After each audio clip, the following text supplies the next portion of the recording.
What's going on, my people? And welcome back to Is Rock's Movie Reviews. Your boy Is. And we're going to be going over The Fate and the Furious from 2017 as I continue down the line of the Fast and the Furious franchise. And we already got through 6 movies. And here on the 7th movie, we're going to actually hit our first bump in the road, because with the first 6 movies, I actually enjoyed them. This movie, it really took me out of the franchise for a little bit. I'm gonna start off with the good. I believe that there are some amazing scenes in this movie. I feel like there's a very talented cast, and they have fantastic chemistry together. And as always, the action is loud and robust, and it's enough. But the story and character development and the plot is what's lacking in this movie. You know, the fate is more ridiculous than any Fast and the Furious movie. And I remember seeing, you know, the preview to this movie, and I was like, okay, here we go again. But actually, after observing and watching this movie, man, I felt so disappointed. You know, this movie was very problematic to me. It's, you know, instead of, you know, reintroducing certain people to the franchise and basically reinvigorating the franchise, especially when you have the 7th one, and especially the way the, you know, the last movie, just, you know, it just made perfect sense. One of the best movies in the Fast and the Furious franchise. You know, this one definitely lagged. You know, the issues in this re-entry into, you know, going into the Walkerless, you know, franchise are too many to count. And if you're just following now, you know, rest in peace to Paul Walker. He passed, you know, in the making of 6. And, you know, he wasn't able to finish that movie. His brother, actual real-life brother, actually came in, and through CGI, they were able to fix the movie, fix his scenes and finish his scenes. And, you know, the way they sended him off, I think was perfect in that film. But then we get to this film, and I'll point out the problems in hopes that the next installment, right, corrects these gaping plot problems. The question is, do they? You know, one, right, you have Deckard Shaw, who killed Han in Tokyo Drift, and so now Dom forgives him for that. I found that hard to believe. I found that horrible. To me, it didn't really make sense. It was hard to swallow. I'm like, I understand you want to keep a character like Jason Statham in the franchise, and deservedly so. He's an asset. You know, he's amazing with his martial arts skills, with his wit, just the way he is as a character in general, the way he has that chemistry with not only Vin Diesel, but with The Rock. That's ultimately why they gave him a movie. And I didn't like that at all. You know, how he kills a main character in the franchise, and all of a sudden he's family now? That threw me off. That took me off for a loop. It's like, what the hell? 2, you know, the New York City sequence in the movie was horrible. You know, first of all, New York City traffic is absolutely horrible. I'm from New York City. Sun up and sun down.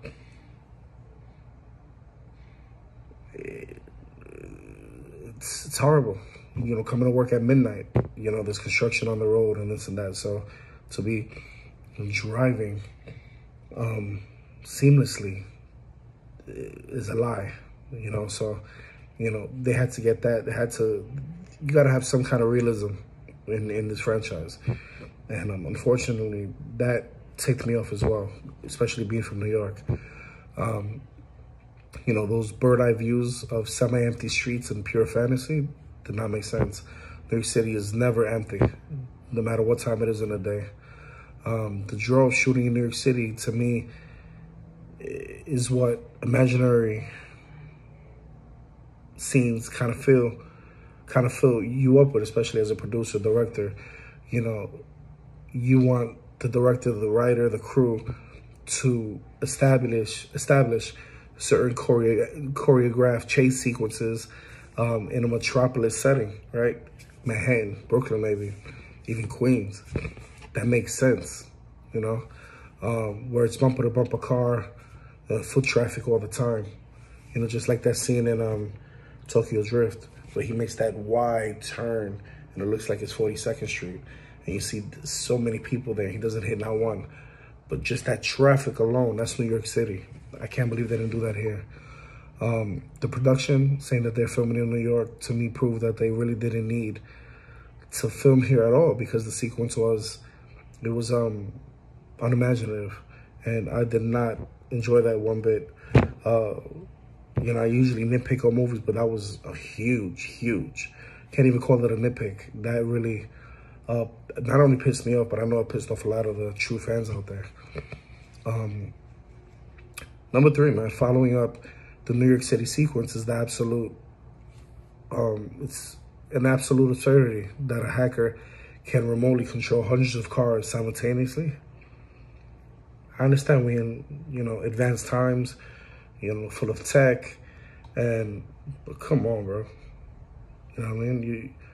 You control hundreds of cars that are from 3 to 6,000 pounds. I don't know. That left me speechless. Although it looks good on screen, but it's outlandish. And this movie, it takes place with real people, you know? We go from the Fast and the Furious, the original. Pretty much that was, you know, most people call it a ripoff to Point Break with cars. And I was, you know, in that category, but I actually enjoyed these movies. And then it comes to this. It's like, what the hell? How did we come here? You know, not that I've, you know, really argued that sentiment, but bro, it's getting ridiculous and ridiculous. And there's just not as many cars that are hackable on the road. You know, to me, that sequence is far off. You know, if you was to see that 50 years from now in a film, kudos, then I understand. But that was a negative, in my humble opinion. And this, I think, might be definitely a huge nitpick is, you know, Dom naming his son Brian. Okay. To me, it would have been better fitting to name him Paul, even though we know that Paul Walker actually died in real life. But to name his son Brian, knowing that Brian is actually still alive in the franchise, to me, didn't make sense.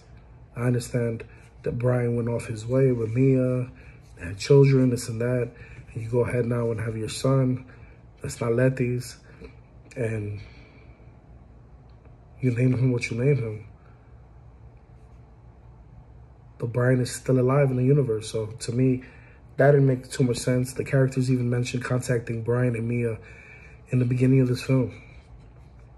It's understandable that the franchise would want to honor Paul Walker and his character, but to name your kid after you're still alive brother-in-law, it seemed kind of forced. Had the character been killed off in the previous film, you know, then naming him Brian would be fine, in my opinion. That's understandable. But here, to me, it's reaching, and in the most, you know, unimaginative way. You know, naming the son Paul, however, accomplishes exactly what the franchise wants. Plus, the audience is smart enough to get it, to understand it. You know, the people that follow this franchise aren't dumb, aren't stupid by any means. We go to see these mindless action flicks just to, you know, get out of our day. You know, sometimes we just want to escape the realism in life, that we want to see a movie like this. You know, there's times where, you know, we want to perform like this on the road ourselves, but, you know, obviously we can't. Especially be from New York, even if you wanted to, you can't. Trust me. It's too many cars on the road. And lastly, I feel like, you know, trying to figure out how to reintroduce Lucas Black from Tokyo Drift into the cast, back into this franchise, it was lacking. You know, I thought after Tokyo Drift and towards the ending of that film, when, you know, you see Dom come back and race, presumably race Lucas Black. You don't really know what happens there. You don't know who wins that race or what have you, but then you don't see him until maybe the final film. And I thought he would be a very good character. And, fortunately, made a cameo. He doesn't even get an important role.